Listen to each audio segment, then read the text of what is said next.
Bom, gente, bom dia. Vamos continuar então aqui com o nosso curso sobre Teologia da Aliança. Nós estamos basicamente no meio desse curso. Hoje nós vamos ver a Aliança Abraâmica.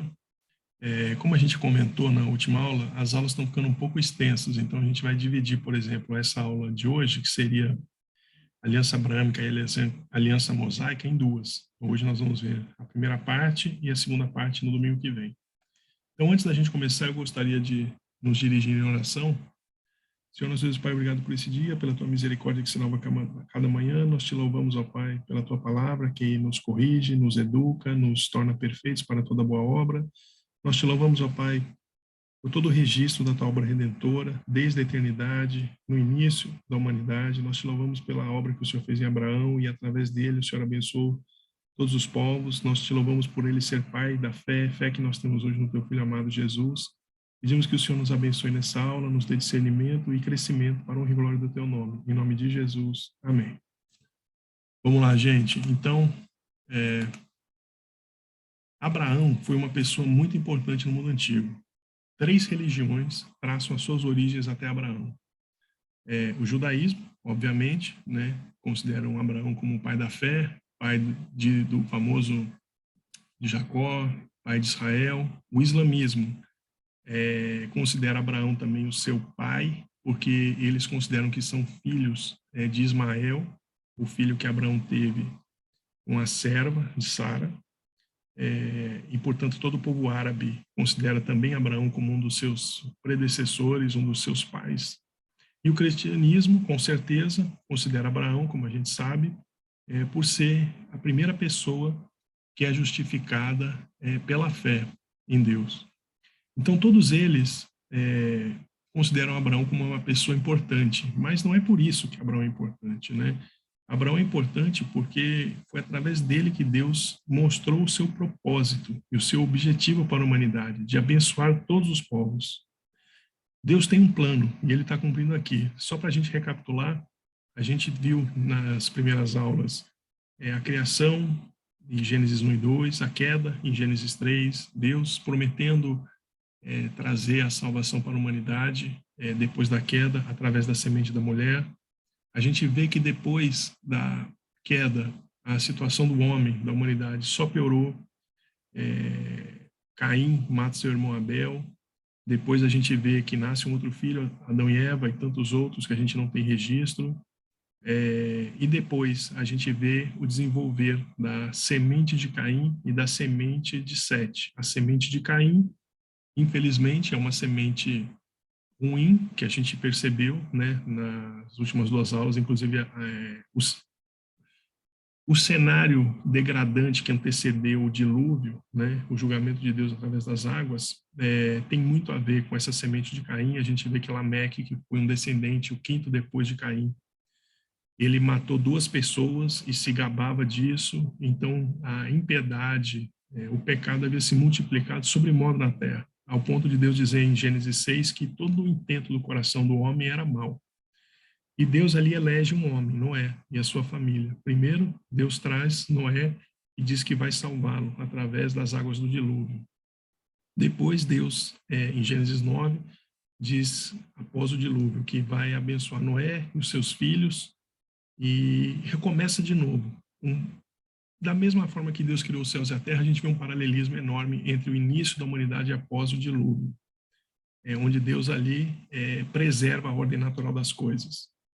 E o que a gente vê depois disso? A gente vê que a semente da serpente também sobrevive, um cão. A gente vê que depois disso, os filhos de Noé, cada um foram habitar em uma parte ali do Oriente Médio. Cão ficou em Canaã e ali no nordeste da África. Sem foi para a parte mais oriental, da onde vai surgir Abraão, ali perto de Ur, onde é o Iraque hoje. E o outro irmão deles foi ali para o que seria o norte da Ásia Menor, ali o comecinho da Europa. Então, é assim que a gente vê a descrição do que acontece ali entre o pós-dilúvio e então aqui o que acontece com Abraão. Agora tem um ponto interessante, né? a gente vê que a humanidade ainda assim tinha problema. Então, por exemplo, a gente vê antes dessa narrativa de Abraão, que os descendentes de Cão se juntaram de novo para tentar alguma coisa bem complicada aos olhos de Deus, que foi a construção da Torre de Babel, quando eles queriam se achegar a Deus, quando eles queriam fazer o nome deles conhecido na terra.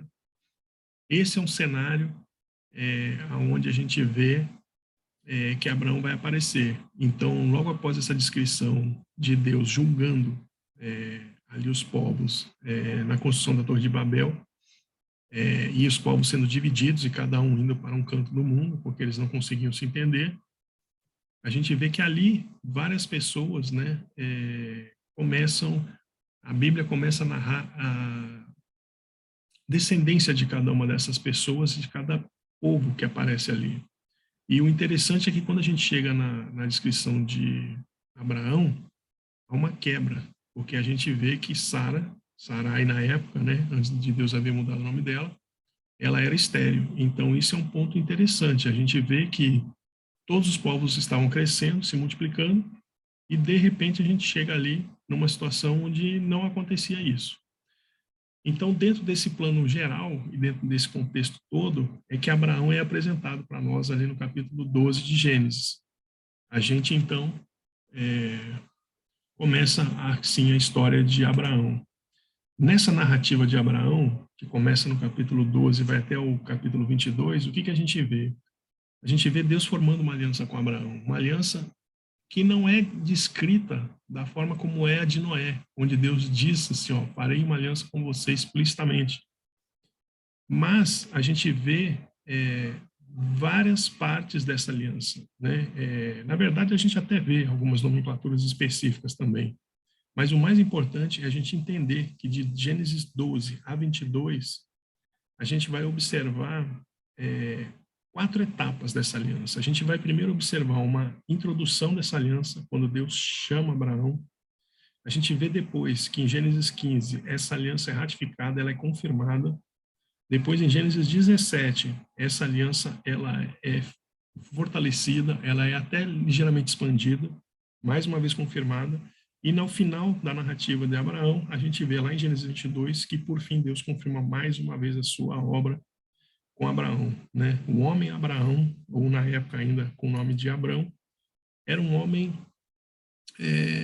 impuro, um homem não crente, era um homem pagão, como tantos outros naquela época. Ele vivia nessa cidade chamada cidade de Ur, que fica aproximadamente a uns 300 quilômetros a sudeste da atual Bagdá, é o que dizem alguns arqueologistas, e ele vivia ali, né, descendente de Sem, vamos dizer, da raiz da mulher positivo, que ia um dia esmagar a cabeça da serpente. A gente sabe, através de Mateus e de Lucas, lá nos evangelhos, que Cristo é descendente também de Abraão, de Sem, então a gente consegue traçar sua genealogia até aqui.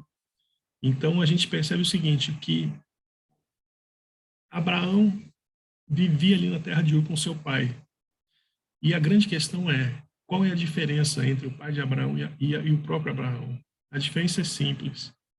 Remete até a um dos pontos mais importantes de Gênesis, pontos teológicos, que a gente pode assim dizer, que é a eleição. A gente percebe que Deus elege Noé, a gente percebe que Deus também elegeu Enoque por andar com ele, Deus elegeu Abel, gostando mais do seu sacrifício, e aqui, entre toda a humanidade espalhada, Deus elege um homem, Abrão. Então, do ponto de vista teológico, a gente já começa a perceber esse favor de Deus em escolher um povo para si, para a partir daí abençoar toda a humanidade. Então, vamos seguir. Em Gênesis 12, 1 a 3, a gente pode começar lendo, porque ela é o ponto central da história da redenção. O que vem antes, de certa forma, aponta para estas promessas. E o que vem depois, certamente cumpre essas promessas. Vamos dar uma olhada, então, em Gênesis 12, verso 1 diz, ora, disse o Senhor a Abrão, sai da tua terra, da tua parentela e da casa de teu pai, e vai para a terra que te mostrarei. De ti farei uma grande nação, e te abençoarei e te engrandecerei o nome. Olha só Lá na Torre de Babel, o homem disse: vamos fazer um nome grande para nós, vamos construir uma torre que a gente possa chegar até os céus. E Deus vem e diz: não, não, não vai ser assim. E confunde ali a língua de todo mundo. Aqui a gente vê uma mudança. É Deus quem vem e diz: eu vou fazer o seu nome conhecido. E aí, o que mais a gente vê aqui? Sê tu uma bênção. Abençoarei os que te abençoarem e amaldiçoarei os que te amaldiçoarem. Em ti serão benditas todas as famílias da terra. Então a gente sabe que aqui é a primeira promessa dentro dessa aliança de Deus com Abraão, de que através da sua descendência, todas as famílias da terra serão abençoadas. E a gente sabe hoje, pós-Cristo, que nós vivemos numa época em que Jesus é o descendente de Abraão que abençoa toda a humanidade, para que todo aquele que nele crê não pereça, mas tenha vida eterna. Mas vamos seguir. Na pessoa, então, de Abraão, Deus inicia seu plano redentor, que inclui bênçãos não apenas para Abraão, mas para sua descendência e toda a humanidade. Então, a gente viu aqui, nesse chamado de Deus a Abraão, em Gênesis 12, o seguinte: ecos de Gênesis 1, 3 e 9. Sai da casa da sua parentela. A gente vê um paralelo, né? Quando foi a última vez que Deus disse sai? Foi para Adão e Eva, quando ele disse: sai do jardim, sai da minha presença. E a gente vê que de Gênesis 1, 2, 3, ali na queda, até Gênesis 11, que antecede esse texto aqui de Abrão, o ser humano vai se afastando cada vez mais de Deus, seja através de Caim, seja através da humanidade toda, pré-dilúvio, ou mesmo pós-dilúvio. A gente vê que os descendentes de Noé, na pessoa de Cão, começam a construir Nimrod, que era uma cidade extremamente violenta, depois Nínive, depois Torre de Babel, ou seja, mas aqui Deus elege mais uma vez uma pessoa, como ele elegeu Noé.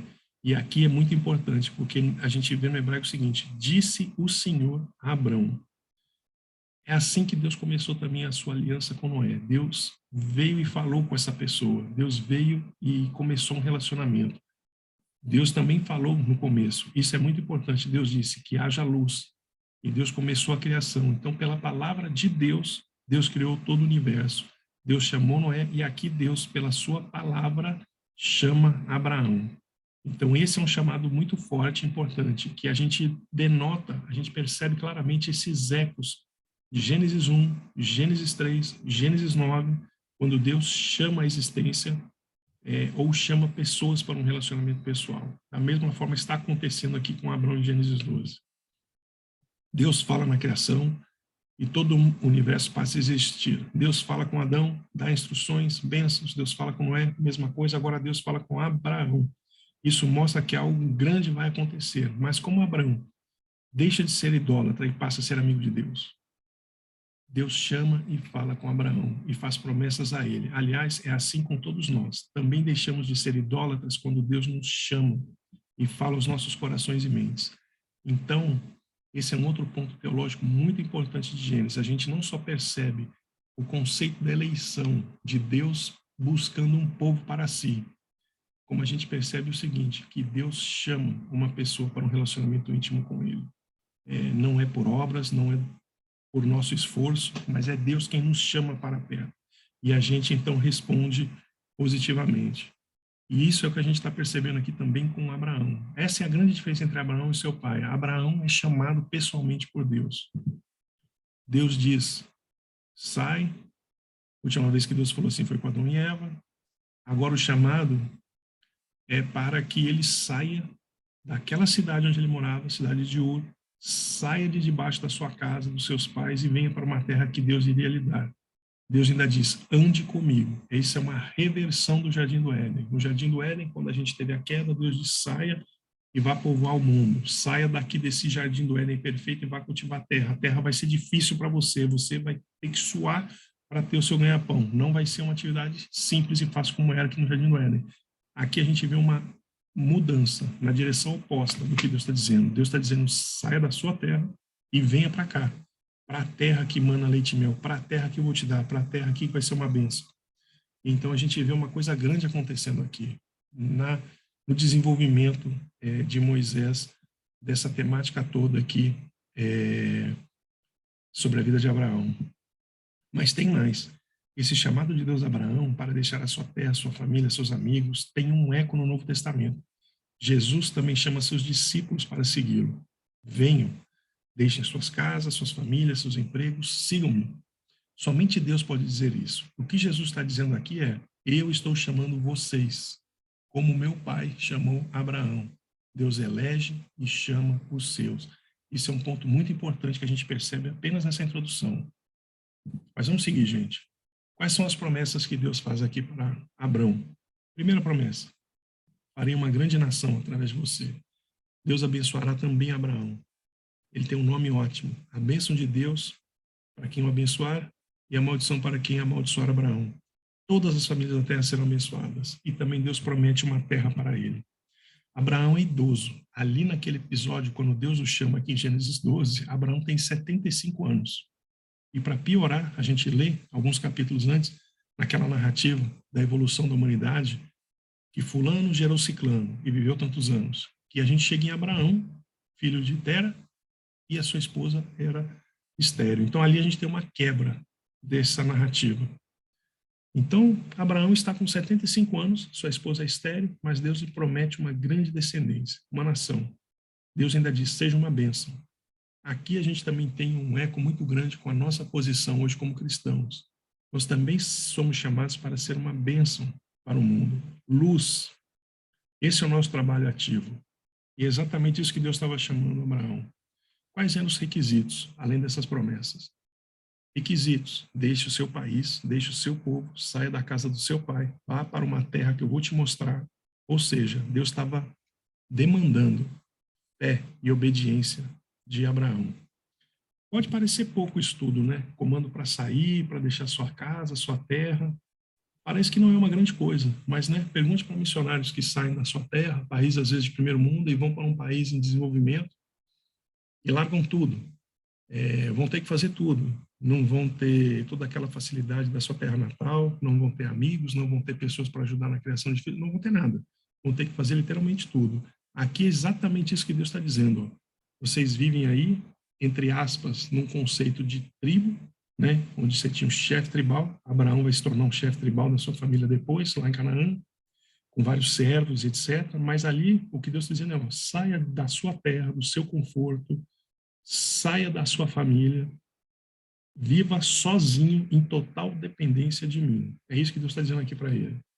E a gente vê em Hebreus que pela fé Abraão, quando chamado, obedeceu, a fim de ir para um lugar que deveria receber como herança, e partiu sem saber para onde ia. Pela fé peregrinou na terra da promessa como em terra alheia, habitando em tendas com Isaque e Jacó, herdeiros com ele da mesma promessa. Família. Porque Abraão aguardava a cidade que tem fundamentos, da qual Deus é o arquiteto e construtor. Então, essas eram as obrigações e requisitos que Deus deu para Abraão. Vou fazer de você uma grande nação, vou abençoar as pessoas, através de você eu vou abençoar outras pessoas, o seu nome vai ser grande, diferente do que queriam fazer lá em Babel. Vou te dar uma terra, mas você tem que me obedecer. Essas são as condições da aliança. Por fim, quais são as bênçãos? Seja uma bênção. Abençoarei quem te abençoar. E aqui a gente tem um outro episódio, né? Que a gente vê aqui logo nos próximos capítulos, depois de Gênesis 12. O episódio entre Faraó e Sara, né? Vale a pena a gente dar uma paradinha para mencionar, né? Abraão, então, obedece a Deus, sai da cidade de Ur, vai para Canaã, mas quando ele chega em Canaã, ele encontra uma terra seca. Ali o grande problema da Palestina é que, pelo menos naquela época, se dependia muito do regime hidrológico, da chuva. Se não chovesse em um determinado ano, você teria muito problema para cultivar qualquer coisa, trigo, um outro produto qualquer, né? Então, o que acontece? Abraão está ali, na terra que Deus prometeu. Né? A gente lê isso no próximo capítulo. E o que a gente percebe? Que Abraão ainda estava engatinhando no seu crescimento espiritual. Então, o que ele faz? Ele chega ali em Canaã. E ele fala: nossa, mas isso aqui está muito ruim. O que ele faz? Ele não pensa duas vezes, ele vai embora para o Egito, por causa do Nilo. Então, ali teria comida. E ele passa direto à terra que era para ele ficar. Então, a gente vê que ali, Abraão foi levemente testado na sua fé e ele resolveu tomar conta da sua vida. Ali, ele não parou e disse, vou ficar aqui, porque foi aqui que Deus me chamou, vou confiar em Deus 100%. Ali ele pensou, bom, tudo bem, eu já vim até aqui, mas aqui tá ruim, então, ó, vou fazer o seguinte, eu tô confiando, 90%, mais 10, deixa o seguinte, eu vou ali e já volto, vou ali para o Egito, vou ficar ali um tempo até passar seco. A gente vê que ali a fé de Abraão, então, ela vai ser testada. Tem até alguns teólogos que escreveram muito material que a gente poderia ver em outra aula, mostrando que Abraão vai ser testado em todas essas promessas de Deus. Vai ser testado em relação à terra, à descendência, a ser uma bênção. Mas aqui o que a gente percebe, Abraão vai, então, para o Egito. Quando ele chega lá, ele combina com a sua esposa e diz, olha, você é uma mulher muito bonita. A Sara tinha 65 anos. Imagina, uma mulher de 65 anos e Abraão preocupado que os egípcios iam olhar para ela e dizer, não, essa mulher é muito bonita, peguem ela para o nosso harém, mate esse cara aí que é o marido dela. Então ele combina uma mentirinha para dizer, olha, se eles perguntarem, diz que você é minha irmã. Assim, quem sabe, né, a gente vai encontrar algum favor perante esses egípcios. E é exatamente o que acontece. Alguns dos homens do faraó veem que Abraão chegou, olham para Sara, vão correndo para o faraó e falam, olha, essa mulher você tem que ter no seu harém. E aí, o que o faraó faz? Imediatamente manda chamá-la. E Abraão ganha alguns presentes e fica lá na sua tenda, tranquilo, como se nada tivesse acontecido. E o que é importante dessa narrativa? Não é só a gente perceber esse deslize de Abraão, de ter, vamos dizer, tomado ali a situação na sua mão e criado uma solução que não era uma solução de confiança em Deus, mas e pior, ele, né, além de ir embora para o Egito, ele ainda mentiu e um problema foi chamando o outro. Mas aqui a gente percebe o seguinte, que Deus é Deus soberano sobre todas as terras, sobre o Egito inclusive. E Deus então intervém. Não por causa de Abraão, mas por causa de Sara. Deus também é o Deus de Sara. Ele também é o Deus da mulher. Ele chegou, interviu, mandando pragas contra Faraó, que depois corre para Abraão e diz assim, olha, o que é isso que você fez por mim? E aí ele diz, eu achei que você ia me matar se eu dissesse que ela era minha esposa, então disse que era minha irmã, e o faraó fica bravo e diz, não, olha o que você trouxe para mim de problema, pode pegar suas coisas aí, ó, toma mais uns presentes, vai embora de volta para Canaã. Então o que a gente percebe aqui? Que Deus intervém. É interessante quando a gente dá uma olhada nos detalhes desse texto, que é o que a gente tem nos próximos capítulos aqui de Gênesis 12, mas não é um tema diretamente relacionado à nossa aliança aqui, mas ele está embebido de todo o contexto de crescimento espiritual de Abraão, que Abraão está obedecendo, mas ele ainda dá uma escorregada. Então, por exemplo, naquela época, no Egito, em qualquer outros lugares, né, uma pessoa como o faraó tinha seus médicos, pessoas que eram estudadas em ervas, às vezes até em exorcismo, encantamento,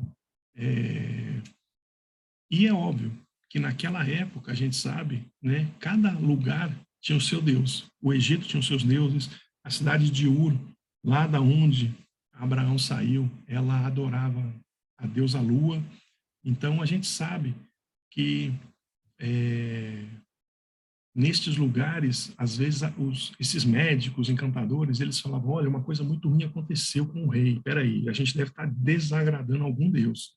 Então, eles iam e tentavam reverter aquele problema, né? Com algum feitiço, com uma bebida, um chá.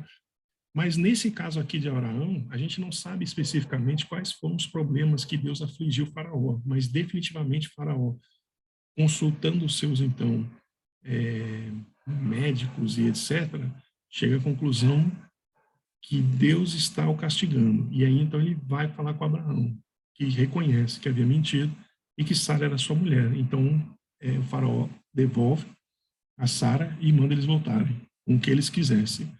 Então, isso é interessante porque, assim, numa época em que muitas pessoas idólatras e pagãs, isso talvez ainda tivesse dentro do coração de Abraão, né? Isso é uma especulação de teólogos, Abraão pode ter pensado, bom, Deus me chamou para sair da terra de Ur e ir para Canaã. Bom, Canaã acho que é a terra dele. Será que no Egito também eu estou protegido? Quando ele vai para o Egito, ele resolve administrar a situação dele ali através da sua própria sabedoria e não confiar no Deus que é Deus sobre toda a terra. E mostra isso para Abraão aqui no Egito, dizendo, olha, aqui no Egito eu também estou no controle. Então nada vai acontecer com Sara. Deus protege Sara do começo ao fim e depois leva Abraão de volta para a terra prometida em Canaã. Então aqui a gente vê que a bênção de Deus o segue aonde ele vai, na terra, nesse episódio entre Faraó e Sara. A gente vê depois que Deus abençoa também no próximo capítulo, a gente já está indo para o capítulo 14, quando alguns reis inimigos atacam Sodoma e Gomorra e levam Ló sequestrado, cativo, e Abraão então vai atrás e resgata o seu sobrinho. Então Deus vai abençoando Abraão uma vez atrás da outra, né? E Abraão vai crescendo, vai evoluindo no conhecimento de Deus. Ele vai entendendo que o Deus Yahvé que o chamou, o Deus da aliança, o Deus de Noé, o Deus criador dos céus e da terra, esse Deus, ele é Deus sobre todo mundo, sobre toda a criação. Isso fica claro aqui, ó, no episódio da bênção de Melquisedeque. Logo depois que Abraão ele resgata Ló e volta, Melquisedeque, que era um rei sacerdote em Jerusalém, o recebe junto com os outros reis e diz assim, ó, Gênesis 14, deixa eu ver aqui se é 14 ou 15, 17. Gênesis 14, quando ele volta da guerra. Então, após voltar Abrão de ferir aos reis, saiu-lhe ao encontro o rei de Sodoma, que é o vale de Rei. Melquisedeque, então, rei de Salém, trouxe pão e vinho. Era sacerdote do Deus Altíssimo. Abençoou ele a Abrão e disse, bendito seja Abrão pelo Deus Altíssimo, que possui os céus e a terra. E bendito seja o Deus Altíssimo que entregou os seus adversários nas tuas mãos. Aqui Melquisedeque está deixando claro dois pontos teológicos muito importantes. Deus é Deus do universo. Ele não é o Deus só ali de Canaã, de Jerusalém, como algumas pessoas pagãs na época pensavam. Cada lugar tem o seu Deus. Não. Deus, ele é o Deus de tudo. Segundo ponto. Bendito é o Deus Altíssimo que entregou os teus adversários nas tuas mãos. É o Deus da providência. É o Deus que controla os acontecimentos. E aí a gente vê o que acontece o quê? Ó? E de tudo isso, Abraão deu o dízimo. Depois, o rei da onde aqui? O rei de Sodoma diz para Abraão que ele poderia ficar com os bens que ele trouxe de volta. E aí Abraão diz o seguinte, levanto a mão ao Senhor, o Deus Altíssimo, que possui os céus e a terra, e juro que nada tomarei de tudo que te pertence, nem um fio, nem uma correia de sandália, para que não digas, eu enriqueci Abraão. Nada quero para mim, senão que os rapazes comeram, e a parte que toca aos homens, Aner, Escol e Manra, que foram comigo, que estes tomem o seu quinhão. Ou seja, Abraão aqui aprende a primeira lição, né? Deus é soberano sobre os céus e a terra, e Deus controla os acontecimentos, mas Deus está com ele, abençoando, por isso que as suas investidas estão dando certo. Então a gente vê aqui que Abraão cresceu um pouquinho na fé e no conhecimento de Deus, ele amadureceu espiritualmente aqui, coisa que não aconteceu quando ele foi para o Egito, né? Mas logo depois desses acontecimentos a gente vê que ele concorda com Melquisedeque e chama o Senhor, aqui o Senhor no original, Yahvé, é o mesmo Deus que chamou ele lá em Gênesis 12, 1. Então ele junta o nome Yahvé como o Deus Altíssimo, ele reconhece que Yahvé é o Deus que o chamou, o Deus pessoal, é o Deus de todo o universo. Então a gente vê que Abraão começa a evoluir aqui. Então essas são as bênçãos. Deus vai abençoar Abraão e vai abençoar através de Abraão a humanidade. Então aqui a gente tem um pouco dessa descrição da fome do Egito, que a gente já passou, vamos seguir. Aí depois, o que acontece? Depois que Abraão é chamado, sai da cidade de Ur, vai para Canaã, encontra uma terra ruim, seca, vai para o Egito, tem esse episódio, volta, os seus homens começam a se dar mal com o seu sobrinho, então eles dividem, cada um decide para que lado vão ficar, e aí o seu sobrinho é sequestrado. O que acontece? Deus aparece e confirma a aliança com Abraão. Imagina, o Abraão está preocupado. Eu saí da minha cidade, cheguei aqui estava seca. A terra que Deus disse que ia me dar era um deserto. Tive que ir embora para o Egito, deu toda aquela confusão. Voltei. Me separei do meu sobrinho. Ele foi lá para Sodoma e Gomorra, que era um lugar tranquilo, umas Campinas Verdes. Mas ele não sabia que lá era um lugar horroroso espiritualmente, um lugar onde as pessoas eram mais do que perdidas. E ele fica do outro lado. E aí o que acontece? Imagina ele pensando, mas tudo, eu saí de lá para vir para cá, e aí quando eu chego aqui, tudo complicado. Como é que é isso? Aí que acontece? Deus vem e confirma a aliança com Abraão. Mas, né, olha só o que diz aqui, ó, Gênesis 15, verso 1. Depois desses acontecimentos, Egito, Ló, veio a palavra do Senhor a Abrão, numa visão, e disse: Não temas, Abrão, eu sou o teu escudo, e o teu galardão será sobremodo grande.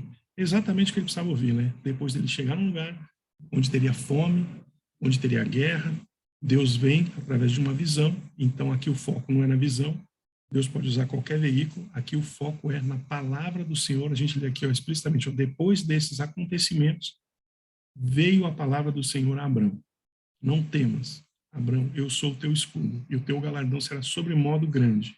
Aqui Deus, sabendo que Abraão está sendo testado nas 3 promessas, descendência, terra, nações, Deus vem e confirma a aliança. Aí o que Abraão faz? Beleza, Deus veio e me confirmou que ele é meu escudo e que meu galardão será muito grande.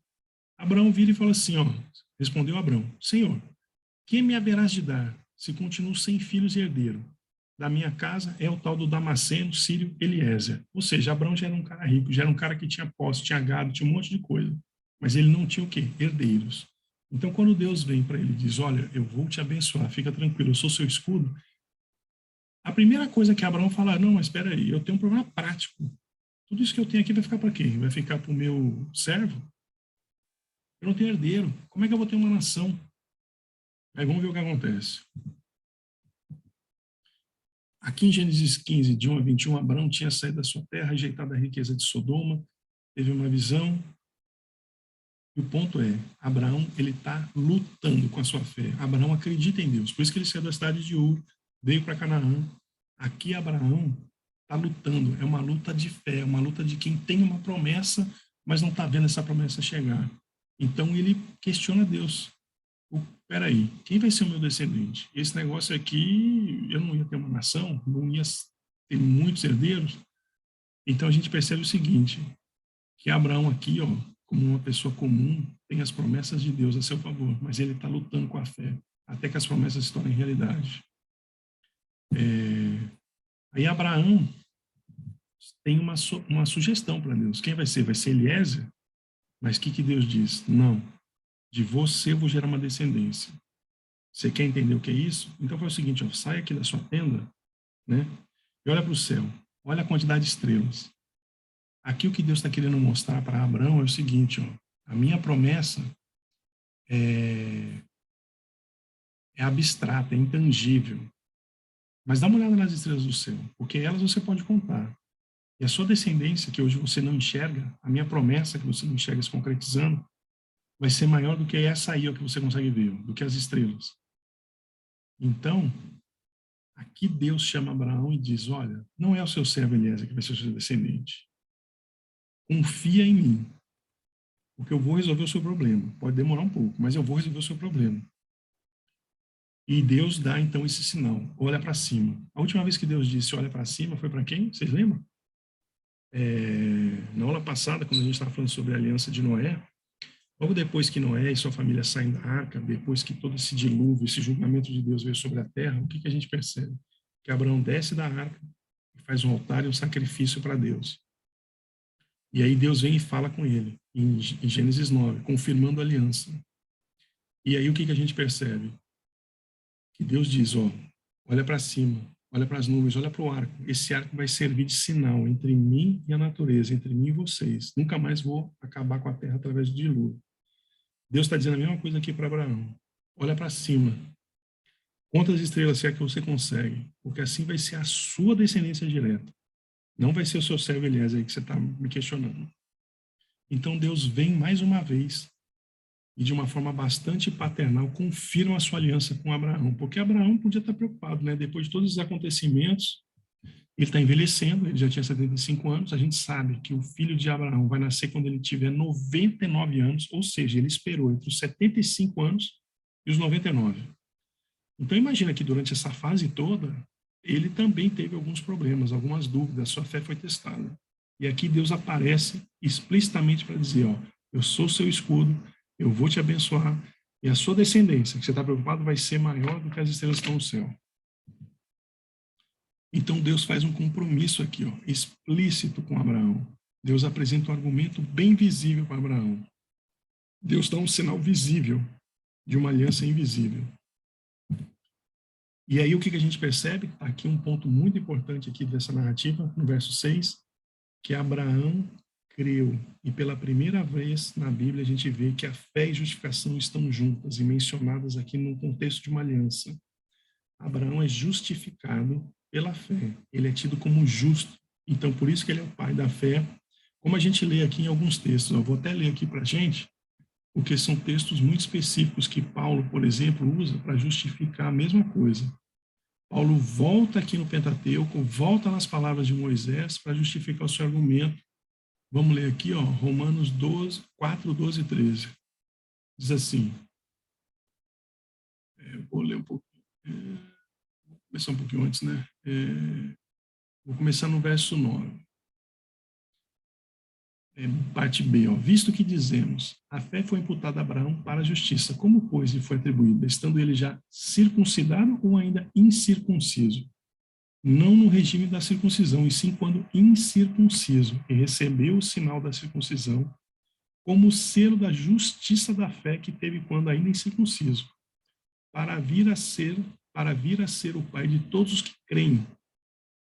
Por isso que Abraão é o pai dos que creem em Cristo, embora não circuncidados, a fim de que lhe fosse imputada a justiça, e pai da circuncisão, isto é, daqueles que não são apenas circuncisos, mas também andam nas pisadas da fé que teve Abraão, nosso pai, antes de ser circuncidado. Não foi por intermédio da lei que Abraão, a sua descendência, coube a promessa de ser herdeiro do mundo. E sim, mediante aqui, gente, tem alguns pontos interessantes. Abraão foi justificado perante Deus pela fé, pela obediência. Isso lhe foi imputado por justiça, é um termo legal. Aqui tem um outro ponto muito interessante, que a gente poderia dizer contra, por exemplo, a Igreja Católica Apostólica Romana, né? Abraão foi justificado pela fé e não pelas obras. Segundo ponto aqui que a gente pode também confrontar com algumas teses sobre o batismo, a gente vê aqui muito claramente Paulo colocando o argumento que primeiro ele foi justificado. Cadê aqui, ó? Ele foi justificado enquanto ainda era o quê? Incircunciso, né? Primeiro ele foi tido como crente, justo, justificado perante Deus, para depois ele receber o selo da aliança, que foi a circuncisão, e não o contrário. Então, aqui um ponto importante é o seguinte, e recebeu o sinal da circuncisão como selo da justiça da fé, ou seja, primeiro foi a fé que o justificou, como a fé em Cristo hoje justifica todo aquele que nele crê, para que não pereça, mas tenha vida eterna. E o sinal da aliança, o batismo, a circuncisão, foi um sinal da aliança, feito ex post.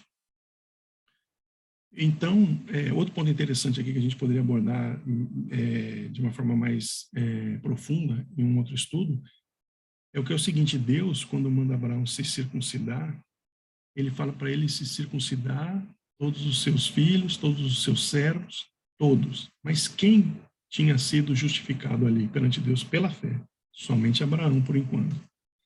Mas Deus pede que Abraão circuncide toda a grande família de Abraão. Ou seja, é por isso, exatamente por esse argumento aqui, ó, que a gente batiza a criança de 6 meses de idade, por exemplo, porque elas são recebidas na comunidade da fé.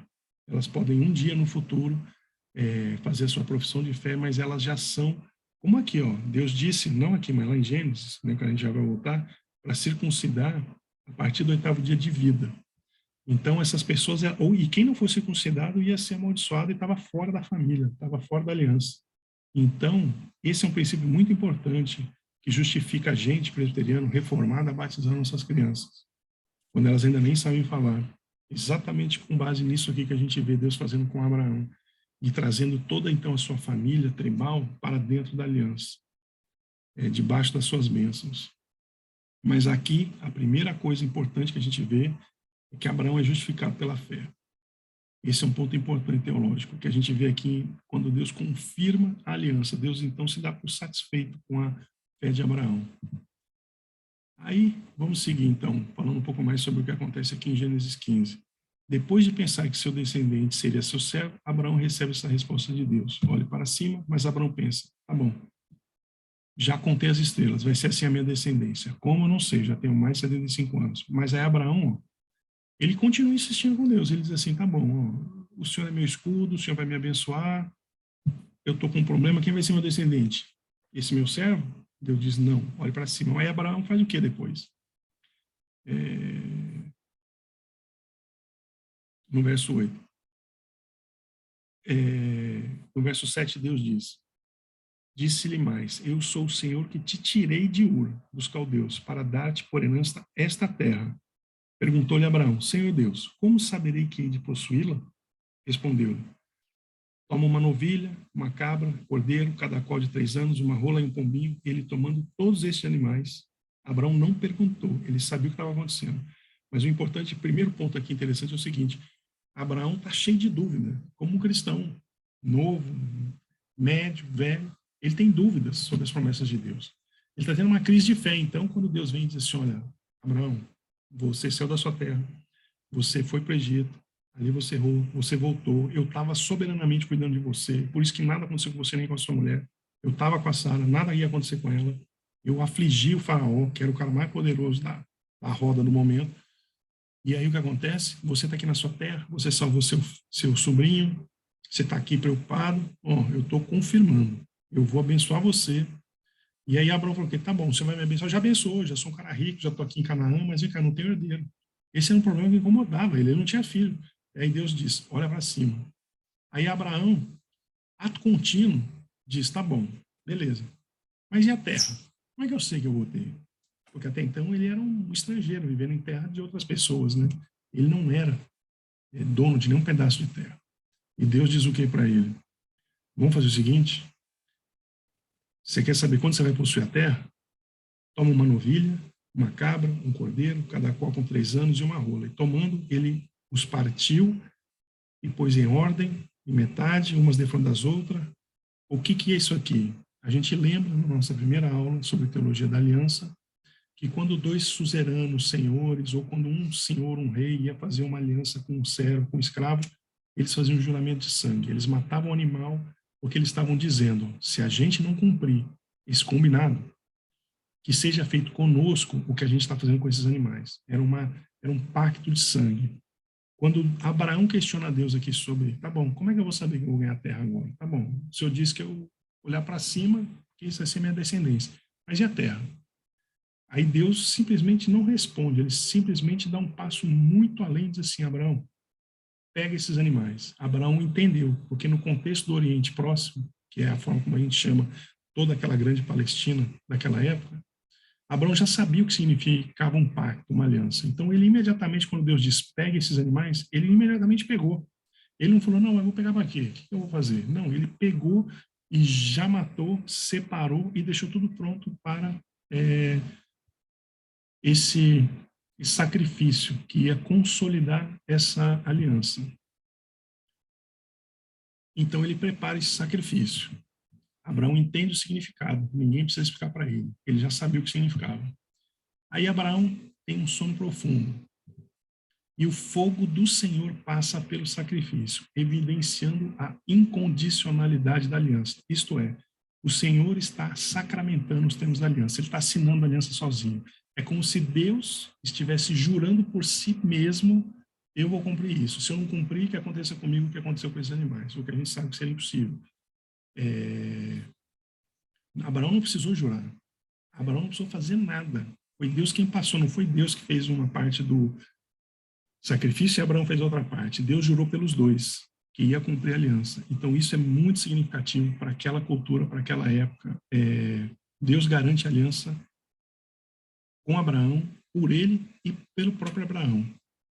Então, isso é muito importante. Ou seja, Deus se coloca numa situação de pacto. Isso aqui, imagina o pessoal daquela época, Moisés lendo esse texto para os filhos de Israel, que tinham acabado de sair do Egito. Imagina, vocês acabaram de sair do Egito, foram livres lá no Mar Vermelho, vocês agora estão aqui no deserto Sinai, daqui a pouco a gente vai entrar em Canaã, e eles lendo a história do seu povo, dos seus patriarcas. A primeira coisa que chama a atenção é, nossa, mas Abraão foi lá, mentiu para o faraó, Aí Deus foi lá e castigou o faraó, ao ponto do faraó ficar com medo e mandar Abraão de volta, junto com Sara.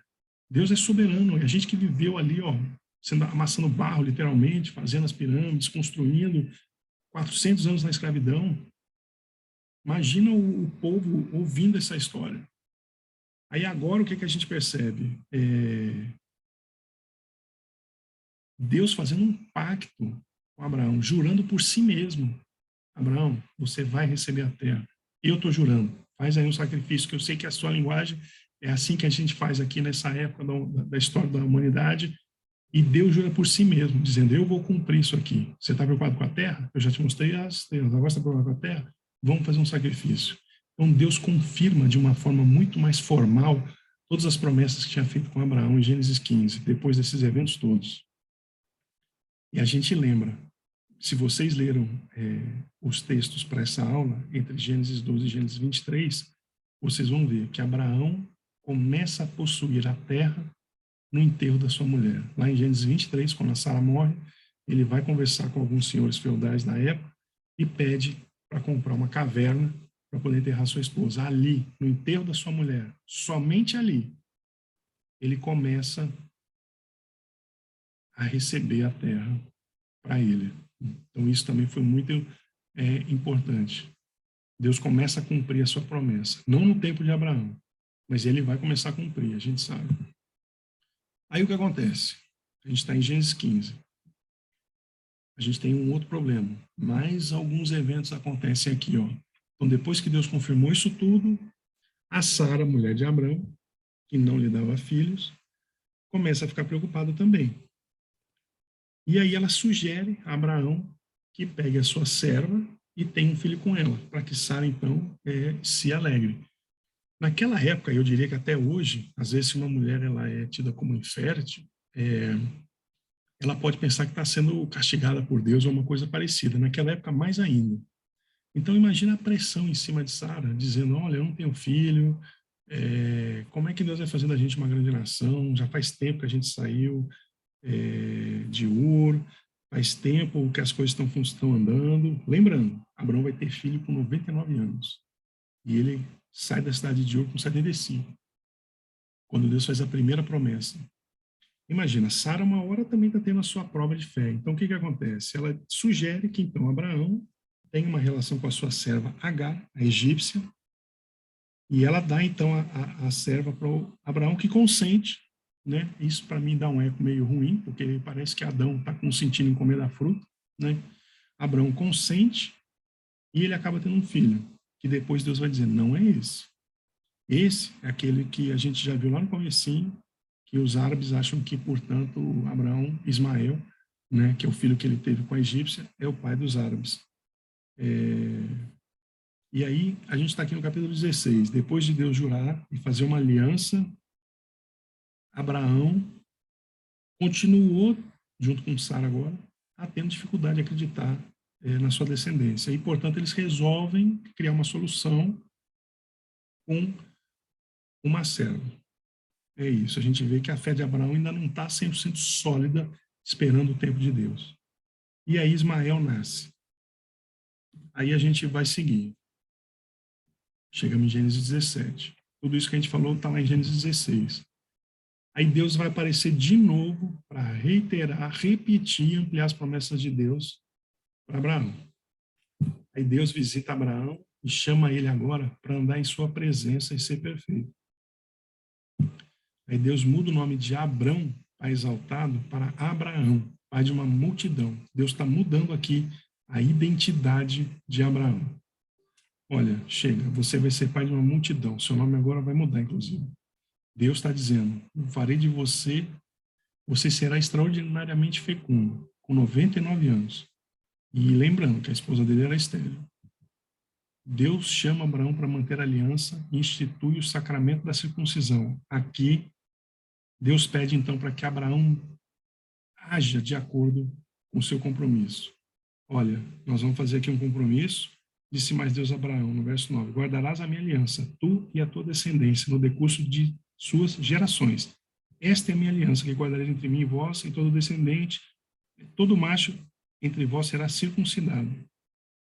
Aqui Deus está pedindo para Abraão mostrar obediência. Ele já fez 3 promessas praticamente. E fala, Abraão, tá bom, eu quero de você que você seja perfeito e andar na minha presença. E eu quero que você, então, institua a circuncisão que vai ser. Você está duvidando que vai ter filho? Então é engraçado, né? Deus cria essa aliança e Deus confirma essa aliança através da circuncisão. Ou seja, o próprio sinal da aliança vai ser marcado na carne de Abraão, que é relacionada aqui à sua descendência, né? Então, Abraão tem que fazer e tem que obedecer. Mas Deus também, no verso 8, promete, mais uma vez, a terra. Ele diz, dar-te-ei e a tua descendência a terra das tuas peregrinações, toda a terra de Canaã, em possessão perpétua, e serei o seu Deus. Então, Deus, mais uma vez, graciosamente, escolhe e chama Abraão. Tira ele lá da cidade de Ur. Abraão confia e obedece a Deus. Deus articula suas bênçãos ao crente Abraão, que pela fé é justificado. Agora Abraão tem que continuar obedecendo, sendo perfeito, andando na presença de Deus. E tem que obedecer, fazendo a circuncisão, aceitando ali aquele sinal da aliança. Então, aqui em Gênesis 17, a gente vê que Deus vem e, mais uma vez, confirma tudo que ele já tinha confirmado para Abraão, lá em Gênesis 12, mas depois de todos aqueles eventos, fome, terra, ele vai para o Egito, ele volta, Ló é sequestrado, ele tem que guerrear contra alguns reis do norte e vence. Melquisedeque lembra ele que o Deus dele é o Deus de toda a terra e é o Deus que está com ele, providenciando que tudo dê certo. É o Deus da providência, é o Deus da eleição, que o chamou de ouro, podia ter chamado outro. Melquisedeque lembra dele disso, ele começa a entender isso, aí ele vai seguir e tem esse problema de ter dúvidas. O meu descendente será Eliezer. Aí o que acontece? Não, Deus fala, não vai ser, olha para cima. Aí a terra, Deus faz um pacto de sangue com ele. Aí a gente tem o quê? Sara e Abraão de novo começam a ter problema de fé, de não conseguir esperar.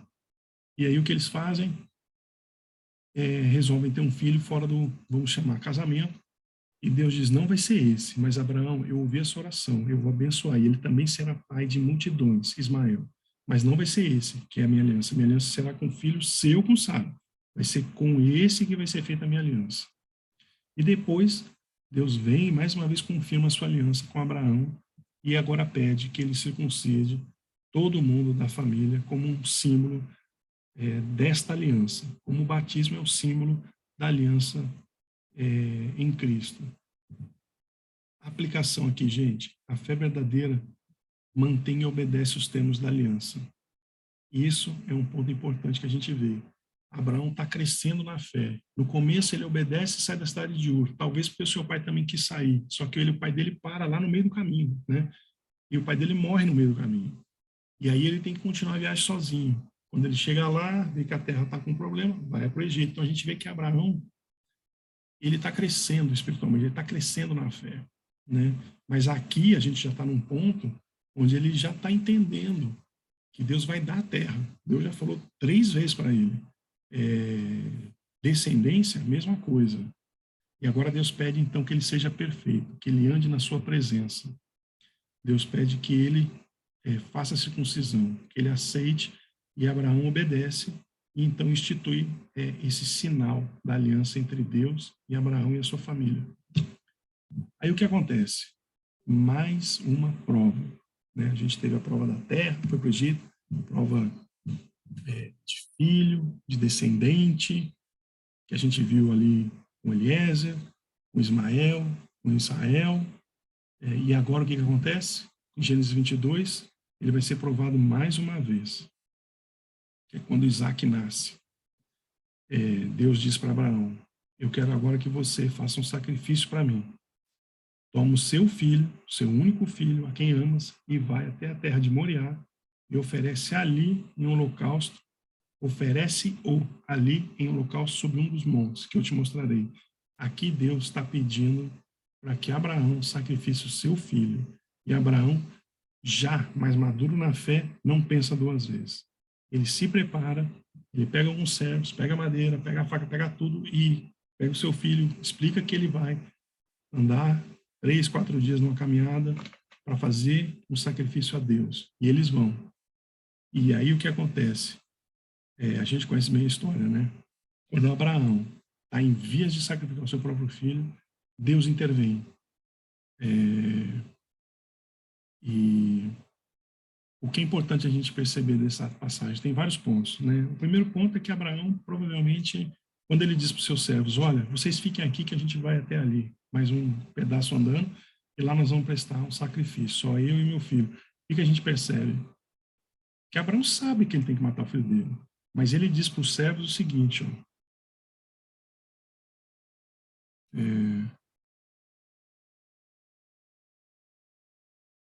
que esperai aqui com o jumento. Eu e o rapaz iremos até lá e, havendo adorado, voltaremos. Tá? No plural. E aqui no hebraico é muito específico. Abraão tem certeza que ele vai voltar com o filho dele, porque Ismael ou melhor, Isaac, né? Ismael, o outro. Isaac é o filho da aliança que Deus já prometeu diversas vezes. Agora ele entendeu que Deus pode, inclusive, trazê-lo de volta à vida.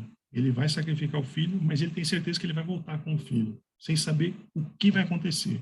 Mas ele segue em fé, ele segue obedecendo, por mais complicado que possa ter parecido tudo isso na cabeça dele. E aí, no momento em que ele está lá, agindo com fé, sem saber qual vai ser o resultado, né? Diferente da gente nos dias de hoje, que a gente quer saber se está bom, para eu fazer isso, o que vai acontecer?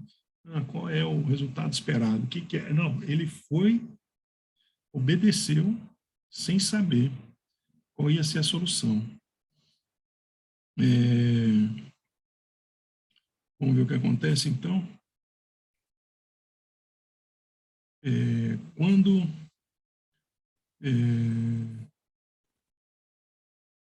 Isaac pergunta, né, para o pai, está aqui o fogo, está aqui a lenha, mas cadê o cordeiro para o holocausto? O que Abraão diz?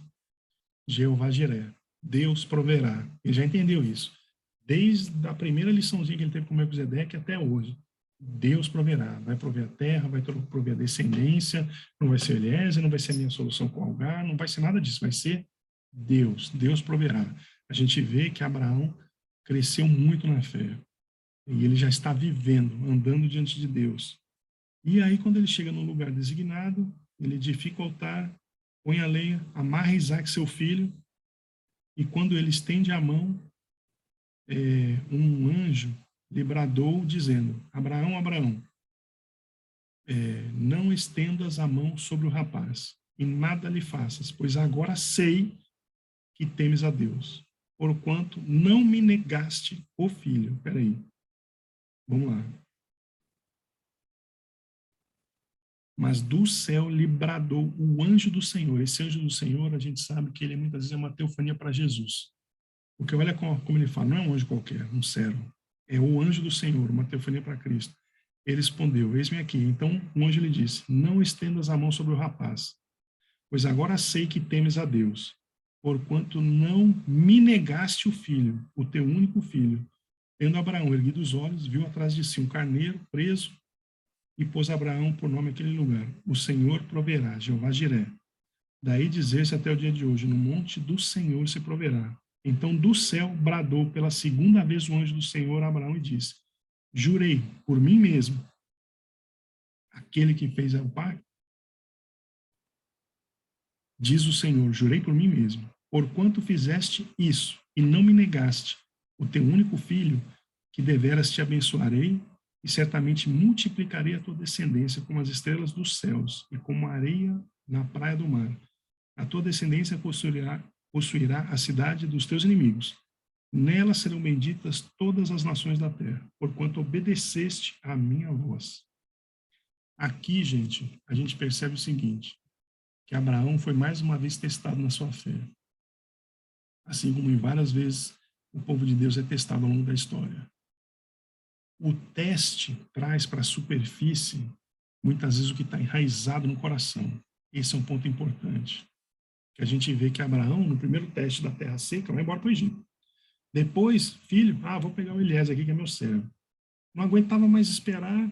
Então vou ter um filho com a serva da minha mulher aqui, porque a ideia foi dela mesmo, então pronto. E todas as vezes Deus aparece e diz, não, não é assim, não, calma. Aí agora, quando ele finalmente tem um filho da aliança, com 99 anos, depois de ter esperado desde os 75, Deus diz, agora eu quero que você me obedeça, mais uma vez.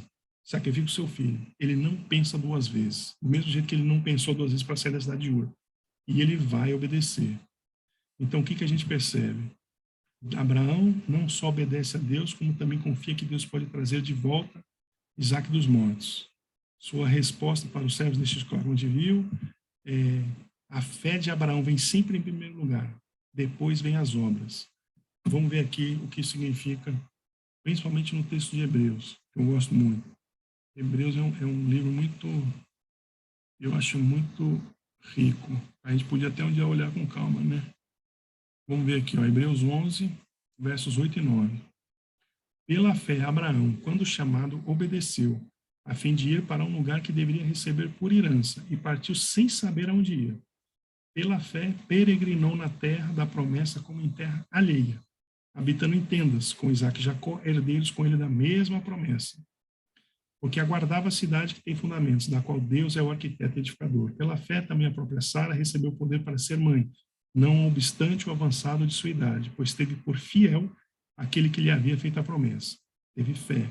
Por isso também, de um, aliás, já amortecido, saiu uma posteridade tão numerosa como as estrelas do céu, inumerável como a areia que está na praia do mar. Pela fé. Eles agiram pela fé, mesmo sabendo que tudo que eles estavam enxergando mostrava o contrário. Por isso que Abraão é tido como o pai da fé, justificado perante Deus pela fé. Da mesma forma que nós somos justificados, nós que aceitamos e aceitamos Cristo como nosso Senhor e Salvador, o seu sacrifício na cruz como único e suficiente para nos levar de volta a uma relação de comunhão com Deus, agora podendo chamá-lo de Pai, uma relação de intimidade.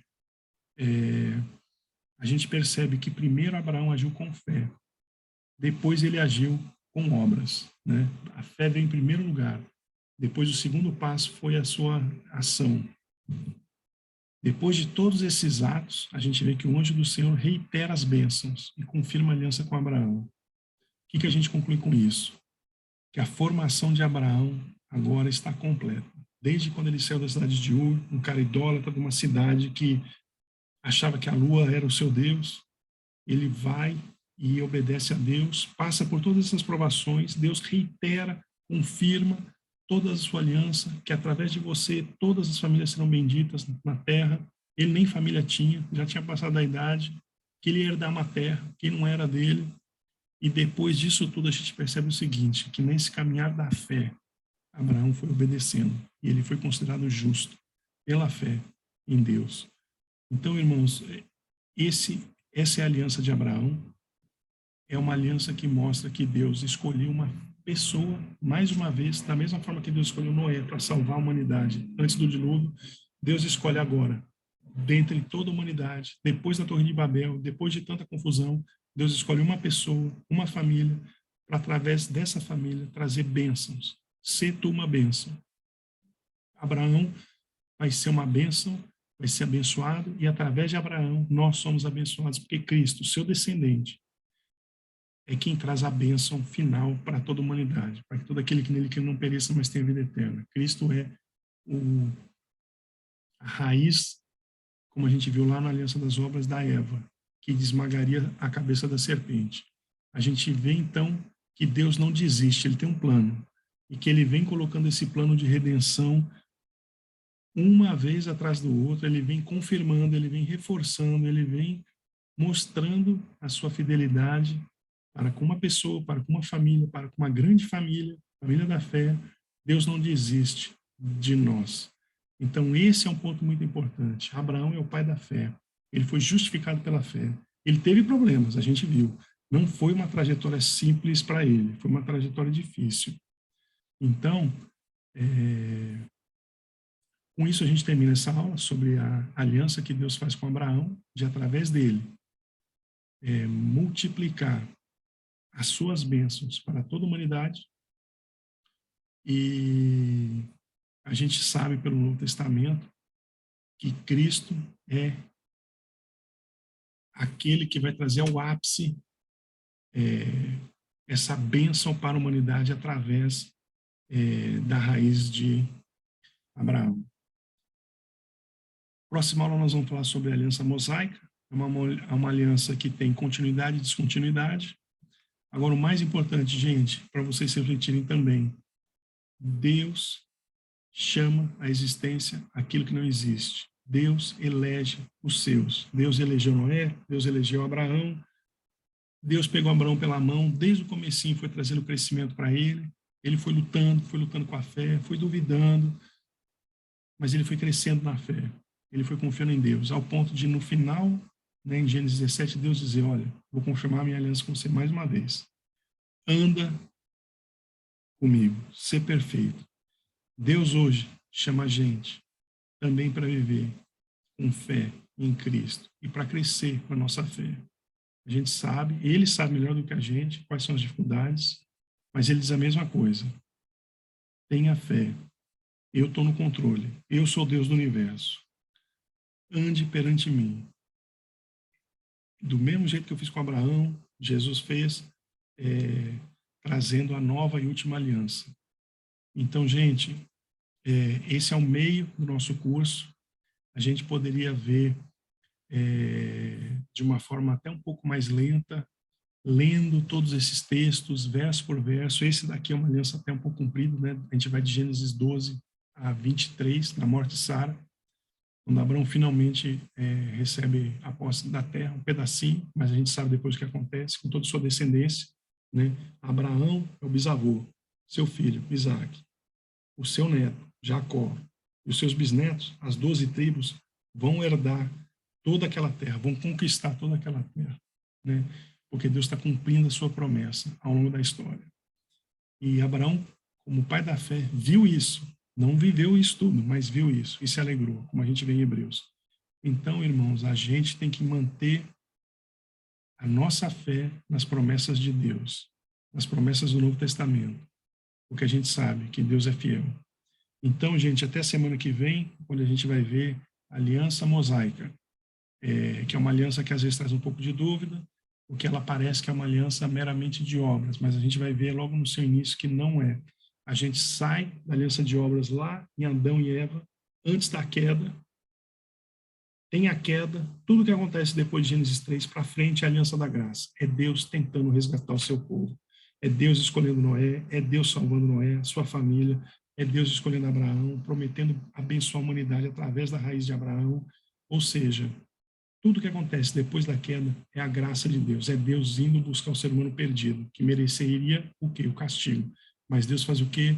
Traz para si. Então, a aliança de Moisés também está nesse contexto, como a gente vai ver na semana que vem. Vamos terminar com uma oração? Senhor, nosso Deus Pai, nós te louvamos pelo teu amor eterno, nós te louvamos, ó Pai, pelo teu sacrifício, enviar o teu Filho para morrer no nosso lugar. Nós te louvamos, ó Pai, por tudo que o Senhor tem feito ao longo da história, em nossas vidas. Nós te louvamos porque nós sabemos que o Senhor é fiel e o Senhor cumprirá todas as suas promessas até a consumação dos séculos. Pedimos que o Senhor nos ajude a andar em fé, mesmo em face aos obstáculos, que o Senhor nos lembre através do teu Espírito que age em nossos corações, nos mostrando que o Senhor é fiel e poderoso para nos guiar até a nossa nova Canaã, a novos céus e nova terra, onde viveremos em plena e total comunhão com o Senhor. Deus, que o Senhor abençoe toda a tua igreja, em nome de Jesus. Amém. É isso aí, gente. Boa tarde e até a próxima.